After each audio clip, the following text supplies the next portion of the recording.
Hello, fellow moviegoers. In today's edition of All the Movies with Nikki C. And Chris Dennis. Today we will be analyzing the rated R sci-fi/horror movie called The Thing. It was directed by John Carpenter himself, and some other famous works that he's done are Halloween, which was directed in 1978. Good one. They Live, which was directed in 1988. Escape from New York, which was directed in 1981. The Fog, which was directed in 1980. Big Trouble in Little China, which was directed in 1986. And Dark Star, which was directed in 1974. And that was actually his first film that he ever directed, and it was a pretty good one too. You should check it out sometime.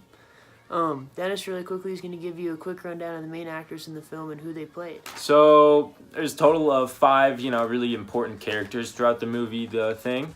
The first one being Kurt Russell, and he played McCready. The second one being Keith David, and he played Childs. The third one being Wilford Brimley as Dr. Blair. And the fourth one being Richard Masur, and he played Clark. And one more of those really important characters throughout The Thing was T.K. Carter, and he played Nails. So I'm going to hand it back over to Nick, and he's going to give us a quick summary of the movie. So just a quick summary so that you guys can understand what just happens briefly. A crew in Antarctica finds a neighboring camp that is destroyed, and pretty much the entire crew is dead.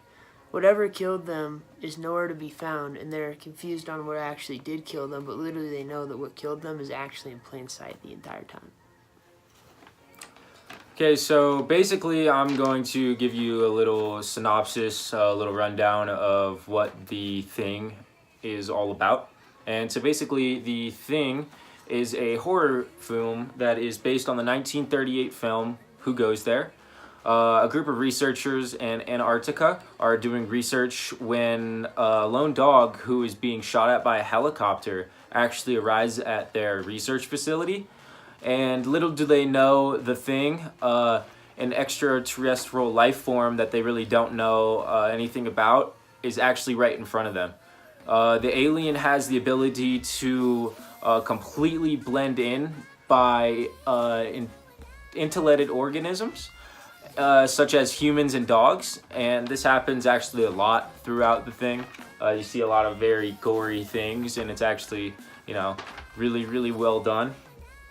In the group, they slowly start to feed off and split apart, and no one can really trust anyone more towards the end of the movie, as they're all trying to basically find out who could possibly have the thing infection, and they kind of do so they try and figure out who has it by drawing blood from one another and seeing if there's any mutations or anything that way. And actually, one of the times they drew blood from one of the characters, The Thing came out and it came to life and actually turned into this really, really insane monster. It was really, really cool to see. Yeah, it's really cool because throughout the entire film, the one thing that's really cool, especially the director does, and honestly, I have very little complaints to make about the film, to tell you the truth. But the one thing that the director really does that's really cool is just that ability that he uses to just use the unknown. For example, like Chris was saying, in that one scene where he draws everyone's blood and he takes a little piece of copper and heats it up and sees which one reacts to it, because the thing mutates to anything that it wants to. Right. So if it's getting harmed, it needs to try to survive, and that's its whole goal, is to survive, so it'll mutate to keep surviving. So that's what's really cool, is that scene shows that, it all of a sudden it jumps up and they show the character that is actually infected, and you would have had no idea that he was infected. So he just does a really good job at doing that. And yeah, honestly, throughout the film, I think the main thing that the director did a really good job of using was music too, because throughout the film, the entire thing was full of suspense. You never knew what was going to happen next. You never knew who was going to turn out to be the thing, and you never knew what was going to actually happen to the people.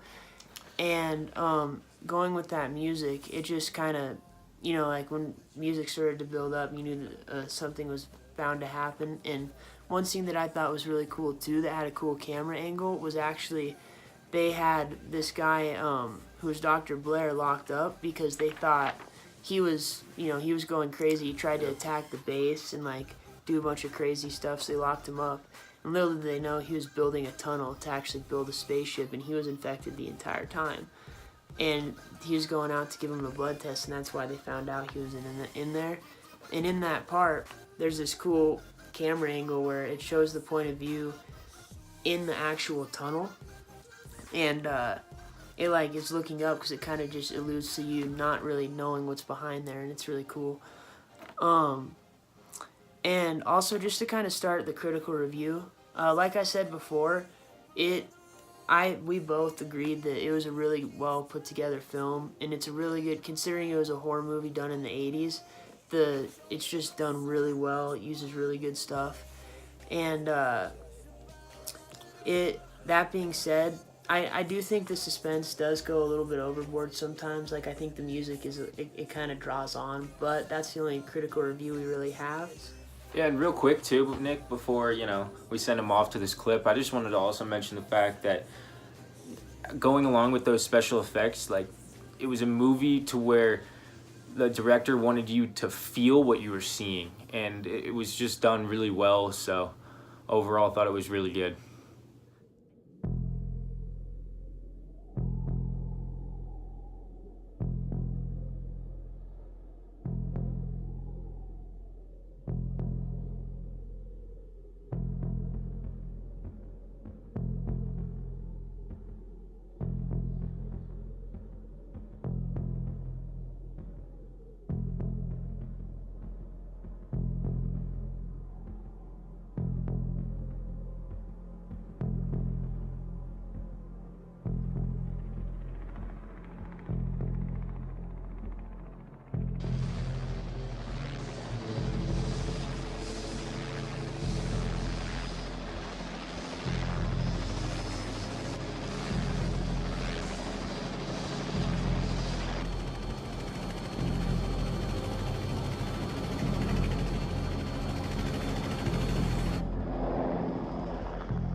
So just to give you a little rundown of the clip that you guys just watched, right away you can't tell what you are being, shown, and you see this small helicopter flying in over these mountains right away in an extreme long shot, and basically it pushes the fact right away that you really are so far away from what you think is so close.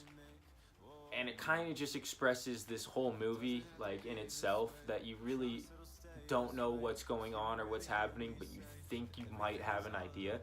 And it kind of just hops into the film right away as, you see this really, really cool looking helicopter fly over these beautiful mountains into, the valley afterwards.